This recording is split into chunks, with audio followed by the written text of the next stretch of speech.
Kanpur rail हादसे में पाक की खुफिया एजेंसी आईएसआई का हाथ। नेपाल में रची गई थी पटरियों को बम से उड़ाने की साजिश। 3 आरोपी पुलिस की गिरफ्त में। आज हो सकता है यूपी में महागठबंधन का ऐलान। कांग्रेस 89 और आरएलडी 20 सीटों पर लड़ सकती है चुनाव। सपा के 14 कैंडिडेट्स कांग्रेस के टिकट पर आजमाएंगे किस्मत। उत्तराखंड में कांग्रेस को बड़ा झटका। एनडी तिवारी अपने बेटे रोहित शेखर के साथ बीजेपी में शामिल। अमित शाह की मौजूदगी में ज्वाइन की बीजेपी। गाजियाबाद के मार्केटिंग मैनेजर ने कुर्ता सिलवाने के लिए राहुल गांधी को भेजा डिमांड ड्राफ्ट। राहुल ने ऋषिकेश में दिखाया था अपना फटा कुर्ता। आर्म्स एक्ट मामले में सलमान खान को बड़ी राहत। जोधपुर कोर्ट में 18 साल से चल रहे 2 केसेस में सलमान बरी। संदेह का लाभ देते हुए कोर्ट ने किया बरी।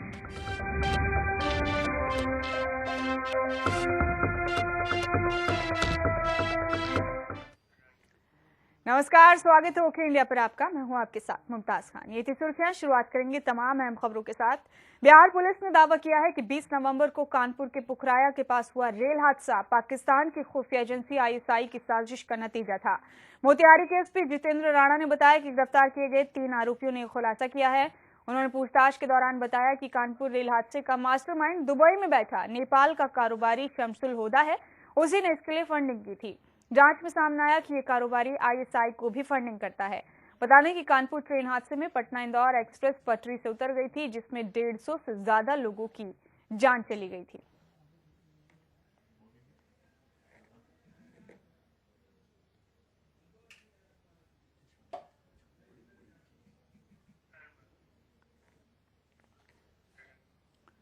और समाजवादी पार्टी में सुलह हो गई है। अब पार्टी का अगला पड़ाव महागठबंधन है। कांग्रेस, सपा और रालोद मिलकर यूपी में चुनाव लड़ने के लिए हाथ मिलाने जा रही हैं। गठजोड़ का फॉर्मूला तय है, बस ऐलान होना बाकी है।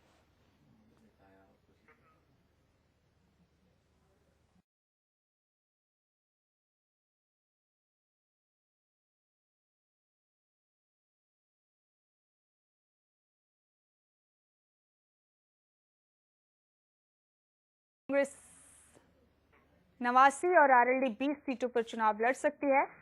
हालांकि अभी इसका औपचारिक ऐलान होना बाकी है।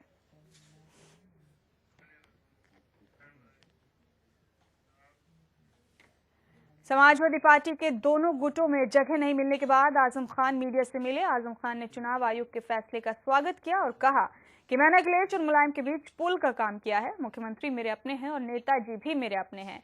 साइकिल बच गई, इससे बड़ी बात क्या हो सकती है। गठबंधन के बारे में बोलते हुए आजम खान ने कहा कि इसका फैसला सपा अध्यक्ष करेंगे। कांग्रेस और बीजेपी पर निशाना साधते हुए आजम खान ने कहा कि कांग्रेस ने आजादी के बाद से मुसलमानों के साथ नाइंसाफियां की, साथ ही चुनाव में बीजेपी का विकल्प तलाशने की बात भी उन्होंने कही और बीजेपी को रोकने के लिए सिर्फ सपा को ही एकमात्र पार्टी बताया। कहा था ना, मैं पुल का काम कर रहा हूँ जी। अब देखो, न मेरे हाथ से नेताजी गए न बेटे जी गए। बारे में हमारी कोई बात नहीं हुई है। और क्योंकि हमारे यहाँ अध्यक्ष को अधिकार दिया जाता है, पार्लियामेंट्री बोर्ड अधिकार, कोई दो राय है ही नहीं कि आज नहीं तो कल भारतीय जनता पार्टी का किसी को विकल्प।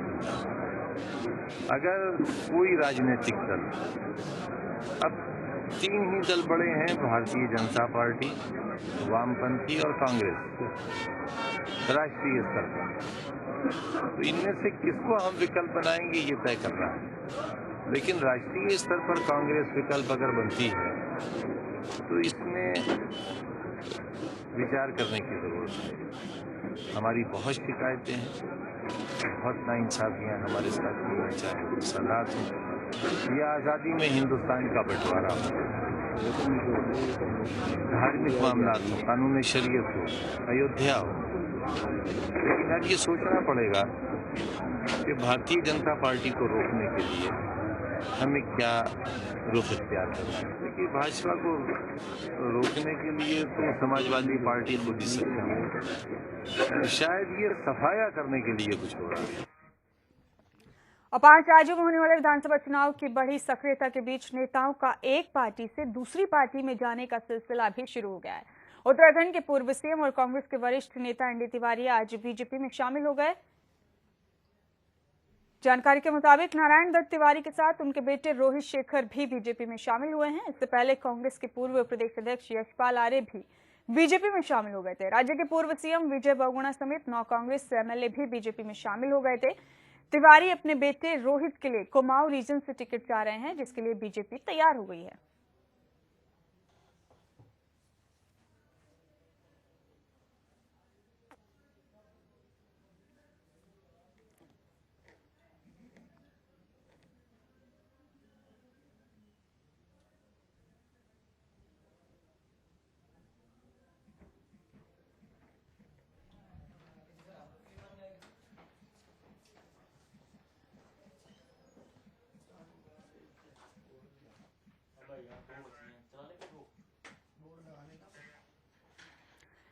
केंद्रीय सूचना आयोग ने केंद्रीय माध्यमिक शिक्षा बोर्ड को केंद्रीय मंत्री स्मृति ईरानी की 10वीं और 12वीं क्लास के स्कूल रिकॉर्ड का निरीक्षण करने की इजाजत दे दी है। सूचना आयोग ने स्कूल रिकॉर्ड को निजी सूचना मानने से इंकार कर दिया है।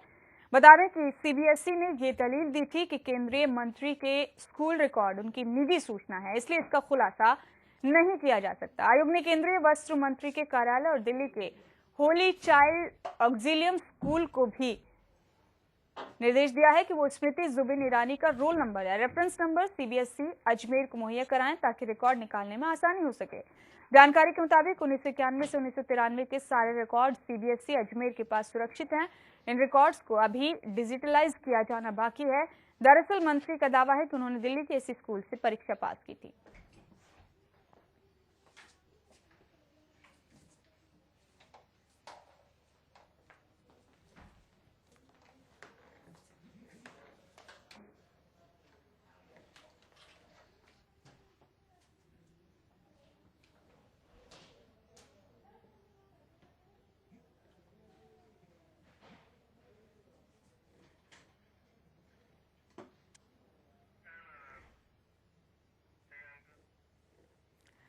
और यूपी के मेरठ में बीजेपी विधायक संगीत सोम की प्रचार गाड़ी पर विवादित वीडियो क्लिप चलाने पर 2 लोगों के खिलाफ मामला दर्ज किया गया है। ग्रामीणों की शिकायत पर मौके पर पहुंची पुलिस ने वीडियो क्लिप की कॉपी ले ली है। घटना के संबंध में एसडीएम ने पुलिस को कार्रवाई करने का आदेश दिया है।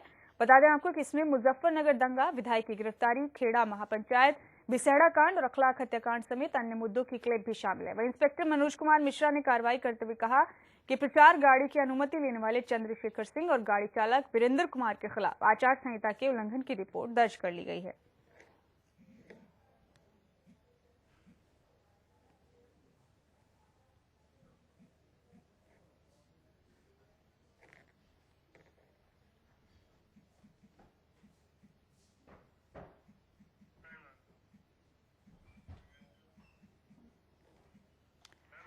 और देश में 1 जुलाई से जीएसटी लागू होने वाला है। हरियाणा के वित्त मंत्री कैप्टन अभिमन्यु ने बताया कि जीएसटी से लोगों को काफी फायदा पहुंचेगा। इसके साथ ही अभिमन्यु ने जीएसटी के कई फायदे गिनवाए।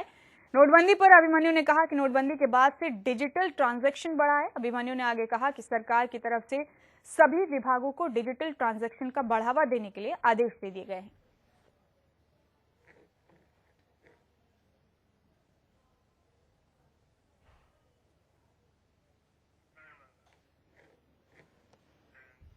और पंजाब चुनाव में दिल्ली के सीएम केजरीवाल के एसवाईएल का पानी पंजाब को देने की वकालत पर विज ने पलटवार किया है। अनिल विज ने कहा कि जो अपनी मातृभूमि का नहीं हो सका वो किसी का नहीं हो सकता।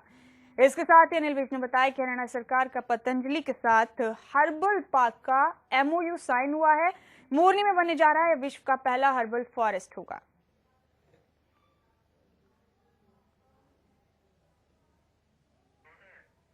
यमुना दास उसका कोई जमीर थोड़ा है उस व्यक्ति का, तो उसकी बातों का वो हरियाणा का रहने वाला है और हरियाणा के खिलाफ ही बात कर रहा है। जो अपनी जन्म भूमि का नहीं हुआ, जो अपनी मातृभूमि का नहीं हुआ, वो ना पंजाब का हो सकता, ना यूपी का हो सकता, ना दिल्ली का हो सकता, ना गोवा का हो सकता। और इसी के साथ इस वक्त की बड़ी खबर का रुख करेंगे। यूपी से ये बड़ी खबर है। बता दें आपको कि शिवपाल यादव राष्ट्रीय लोकदल के टिकट पर चुनाव लड़ सकते हैं। ये इस वक्त की बड़ी खबर अभी आपको पहुंचा रहे हैं हम। शिवपाल यादव आरएलडी के टिकट पर चुनाव लड़ सकते हैं। काफी तकरार चल रही है समाजवादी पार्टी में इन दिनों, जिसके बाद ये खबर अपने आप में कई मायने रखती है। भावना दिव्या आहूजा हमारी सहयोगी हमारे साथ जुड़ी है इसी खबर पर। भावना, शिवपाल यादव आरएलडी के टिकट पर चुनाव लड़ सकते हैं, अचानक से यह खबर सामने आई है, क्या लग रहा है भावना, कितनी पुख्तगी है, कितनी मजबूती है इस खबर में, या फिर सिर्फ एक अफवाह कही जा सकती है? देखिए मुमताज जी, मैं साफ तौर पे बता दूं, जिस तरीके से ये समाजवादी दंगल चला उसमें शिवपाल यादव को बिल्कुल बैकहैंड पे कर दिया गया है, चाहे वो अखिलेश यादव के साइड से हो या मुलायम सिंह यादव की साइड से हो, तो वो बिल्कुल बैकहैंड पे नाराजगी साफ तौर पे उनकी दिखती है।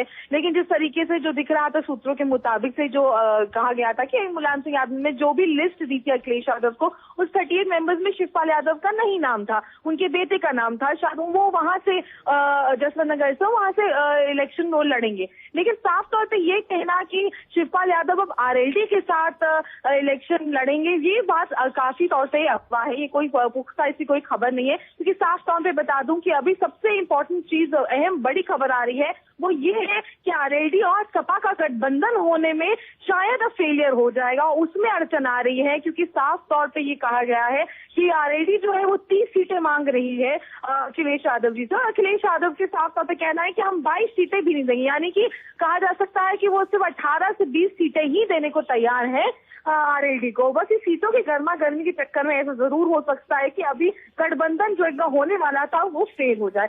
इन सब बीच में ये कहा जा सकता है कि ये सिर्फ एक टैक्टिक हो सकती है आरएलडी द्वारा ऐसी अफवाह फैलाने की कि शिवपाल यादव उनकी साइड पे आ जाए। लेकिन आप भी जानते हैं कि परिवार एक है, और शिवपाल यादव का साफ तौर पे बाद में ये जब साइकिल मिल गई उसके बाद भी ये बयान आना कि जो नेताजी तय करेंगे मैं उन्हीं के साथ हूँ, और नेताजी का और अखिलेश यादव का साथ देना ही तय करता है, कि ऐसा कुछ नहीं है। अभी तक हमारे पास ऐसी कोई पुख्ता खबर नहीं आई है जो कह सके कि शिवपाल यादव आरएलडी के साथ इलेक्शन लड़ेंगे। जी, लेकिन भावना, अगर शिवपाल यादव ये फैसला ले भी लेते हैं तो गुस्से में या नाराजगी में लेंगे, या फिर अपनी वही पुरानी ईगो जो चली रही है चाचा भतीजे के बीच इतने वक्त से, लेकिन आखिरकार गठबंधन तो सपा का आरएलडी से ही होने जा रहा है।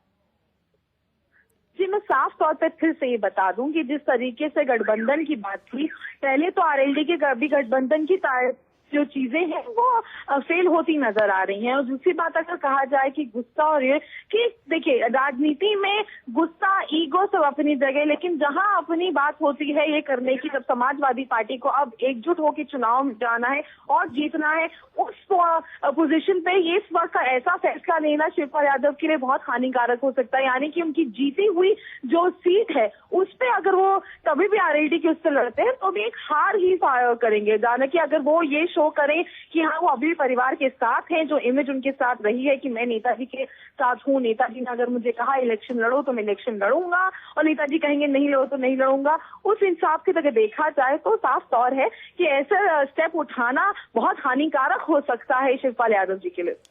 तो भावना, कितना इंतजार और करना होगा कि गठबंधन की तस्वीर साफ हो पाए? आरएलडी वाकई सपा के साथ आ रही है या मामला खराब हो गया है आरएलडी के साथ गठबंधन का? कितना और इंतजार करना होगा भावना? देखिए, जिस तरीके से सूत्रों के हवाले से खबर आ रही है, पहले ऐसे जरूर था कि आज से अखिलेश यादव पीसी करेंगे, अनाउंस करेंगे, लेकिन आज ऐसा कुछ हो नहीं पाया क्योंकि सीटों की गर्मा गर्मी के चक्कर में कुछ चीजें तय नहीं हो पाई। कहा जरूर जा रहा है कल वो अहम दिन हो सकता है जब ये फाइनली अनाउंस कर दिया जाएगा गठबंधन कांग्रेस के साथ, और अगर आरएलडी हाँ कर दी थे तो आरएलडी के साथ भी गठबंधन तय कर दिया जाएगा। और जो पहले बारी की जो लिस्ट है वो भी ऐसा कहा जा सकता है कि वो कल आ जाएगी। यानी कि कुल मिला के कल वो अहम दिन हो सकता है। 19 जनवरी एक अहम दिन आ सकता है जब अखिलेश यादव ये गठबंधन को ऑफिशियल कर देंगे और साथ ही साथ अपनी पहली जो लिस्ट है उम्मीदवारों की वो भी जाहिर कर सकेंगे। बहुत शुक्रिया भावना आपका, आप जुड़िए हमारे साथ इस अहम खबर पर, बहुत बहुत शुक्रिया आपका।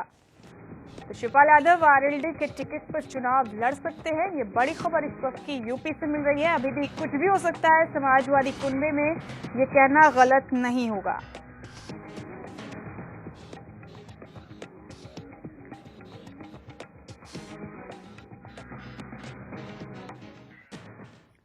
और कांग्रेस उपाध्यक्ष राहुल गांधी को गाजियाबाद के रहने वाले एक शख्स ने 100 रुपए का डिमांड ड्राफ्ट भेजा है। मुकेश नाम के इस व्यक्ति का कहना है कि ऋषिकेश में लीडर की तरफ से अपना फटा कुर्ता दिखाने पर मुझे काफी दुख हुआ। राहुल की सादगी पर उन्हें गर्व के साथ काफी दुख भी है, इसलिए उन्होंने कुर्ता सिलवाने के लिए राहुल को 100 रुपए भेजे हैं। बता दें आपको कि 16 जनवरी को उत्तराखंड के ऋषिकेश में राहुल गांधी ने अपना फटा कुर्ता दिखाते हुए पीएम मोदी पर निशाना साधा था।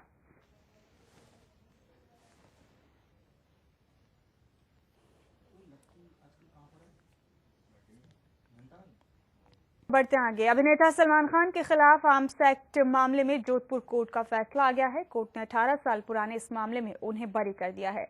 सुनवाई के लिए सलमान खान मंगलवार को ही जोधपुर पहुंच गए थे। 1998 में जोधपुर में हम साथ साथ फिल्म की शूटिंग के दौरान सलमान पर अवैध रूप से हथियार रखने के आरोप थे। शिकार से जुड़े 18 साल पुराने आर्म्स एक्ट मामले में सलमान खान को बड़ी राहत मिली है। जोधपुर कोर्ट ने सलमान खान को बरी कर दिया है। जज का फैसला सुनने के बाद सलमान और अलवीरा ने हाथ मिलाकर खुशी जाहिर की। इतना ही नहीं, सलमान के पक्ष में फैसला सुनने के बाद कोर्ट के बाहर इंतजार कर रहे उनके फैंस भी खुशी से झूम उठे। दरअसल 1 अक्टूबर 1998 की रात सलमान पर कांकानी गांव की सरहद में 2 काले हिरणों के शिकार का आरोप लगा। इस शिकार मामले में सलमान के खिलाफ 4 केस चल रहे थे। इनमें से 2 केस में उन्हें हाईकोर्ट बरी कर चुका है। इसी केस में आर्म्स एक्ट के तहत अवैध रूप से हथियार रखने का भी मामला दर्ज हुआ था, जिसमें सलमान को कोर्ट से राहत मिली है। वहीं एक अन्य मामले में 25 जनवरी को जोधपुर कोर्ट में सुनवाई होगी। सलमान को बेनिफिट ऑफ डाउट के आधार पर बरी किया गया, लेकिन दूसरी तरफ बिश्नोई समाज के वकील महिपाल बिश्नोई का कहना है कि वो इस फैसले के खिलाफ सुप्रीम कोर्ट जाएंगे। उन्होंने कहा, हम ये जानना चाहते हैं कि चिंकारा मरा कैसे। हम कोर्ट के फैसले से खुश नहीं हैं। हम न्यायालय के फैसले पर सवाल नहीं उठा रहे, लेकिन हम सर्वोच्च अदालत में इसे चुनौती देंगे। अब देखना ये होगा कि सलमान को सभी मामलों में क्लीन चिट मिलती है या नहीं। ओके इंडिया के लिए भारती यादव की रिपोर्ट। पंजाब के मोहाली में पुलिस को एक बड़ी कामयाबी हाथ लगी। चेकिंग के दौरान पुलिस को एक कार से 1 क्विंटल 57 किलो रॉ गोल्ड बरामद हुआ है। बताया जा रहा है कि इस रॉ गोल्ड से 90 किलो शुद्ध सोना निकल सकता है, जिसकी कीमत करीब 21 करोड़ रुपए बताई जा रही है। जिस गाड़ी से सोना बरामद किया गया है वो हिमाचल की एजे गोल्ड कंपनी की है। मामले की जानकारी मिलते ही आयकर विभाग और सेंट्रल एक्साइज की टीमें मौके पर पहुंची और 3 आरोपियों को हिरासत में लेकर पूछताछ शुरू कर दी।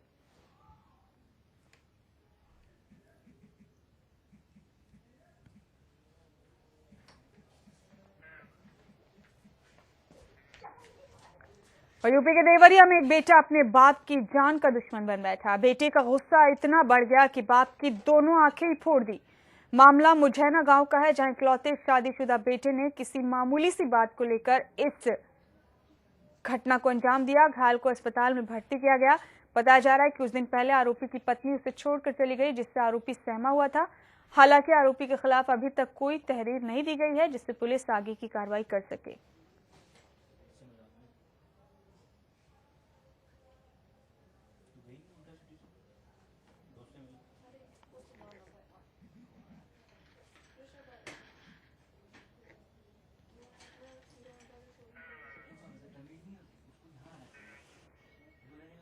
और यूपी की मित्र पुलिस आए दिन अजीबोगरीब कारनामों को अंजाम देने में लगी है, जिसकी सुरक्षा व्यवस्था पर सवालिया निशान लग जाता है। यूपी पुलिस कभी नशे में झूमती नजर आती है तो कभी आम जनता पर जुल्म ढाती है, और पुलिस का ऐसा ही चेहरा देखने को मिला मऊ जिले में। जहां एक फरियादी की फरियाद सुने बिना कोतवाल साहब अपना रॉब की धमकी देने लगे। क्या है पूरा मामला, इस रिपोर्ट में देखिए।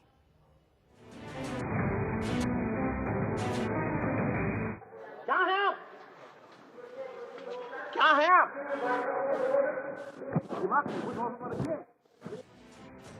ये बातें कौन कह सकता है, आप भी सोच में पड़ गए होंगे। लेकिन आपको बता दें कि इस तरह का कारनामा सिर्फ उत्तर प्रदेश की पुलिस ही कर सकती है। ये वाकया है मऊ जिले के घोसी कोतवाली के कोतवाल RK सिंह का, जो अपनी दबंगई के लिए आए दिन चर्चा में रहते हैं। यूपी सरकार जिस पुलिस या यूं कहें कि मित्र पुलिस का चेहरा संवारने का काम करती नजर आती है, वही पुलिस वाले हैं कि साफ छवि को संवारने के बजाय उसे और धूमिल करने में कोई कसर नहीं छोड़ रहे। और ऐसे ही कुछ अधिकारियों में RK सिंह का नाम भी शामिल है। हर कोई उनके गलत रवैये से परेशान है। उनकी हरकतों से एक पीड़ित ने RK सिंह का स्टिंग ऑपरेशन कर दिया। ये स्टिंग यूपी पुलिस की वास्तविकता बताने के लिए काफी है। पीड़ित का आरोप है कि उसके पिता ने वर्षों पहले जमीन खरीदी, लेकिन जमीन के मालिक ने उस पर अपना दोबारा कब्जा कर लिया, जिससे परेशान होकर उसने पुलिस से गुहार लगाई। लेकिन पुलिस के कारनामे को देखकर उसके होश उड़ गए। मगर सौरभ ने हिम्मत नहीं हारी और पुलिस का असली चेहरा सामने लाकर रख दिया। मामला ये था, हमारी दीवार जबरदस्ती तोड़ दी गई। 15 साल से वहाँ दीवार थी, दीवार तोड़ के उसके बाद फिर जमीन पे हमारे कब्जा कर लिया गया। फिर उसके बाद मैं कोतवाल साहब के यहाँ दरखास्त दिया 12 तारीख को। कोतवाल साहब ने मुकदमा भी नहीं दर्ज किया। उसके बाद फिर हमको बुलाया थाने में। उसके बाद कहे कि आप क्या होते हैं, आप कौन है कि आपका मुकदमा दर्ज किया जाए। आरके सिंह के इस रवैये से अंदाजा लगाना मुश्किल है कि ये आजाद भारत की पुलिस है या 70 साल पुरानी गुलाम भारत की अंग्रेज पुलिस। पुलिस के आला अधिकारी आज भी अपनी मनमानी करते हैं, जिसका जवाब सूबे के सेवादारों के पास नहीं है। ठीक है, जांच करेंगे, कार्रवाई करेंगे। तो एसपी साहब का कहना है कि मामले की जांच की जाएगी, जिसके बाद कार्रवाई करेंगे। लेकिन सवाल तो ये उठता है कि जब कोई मामला बिल्कुल साफ है तो फिर उसमें जांच किस बात की? पुलिस के इस करतूत ने एक बार फिर सिस्टम की कार्यप्रणाली पर सवालिया निशान लगा दिए हैं, जिसका जवाब शायद किसी के पास नहीं है। ओके इंडिया के लिए मऊ से जाहिद इमाम की रिपोर्ट।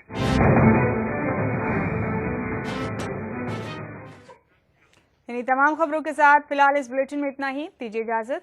नमस्कार।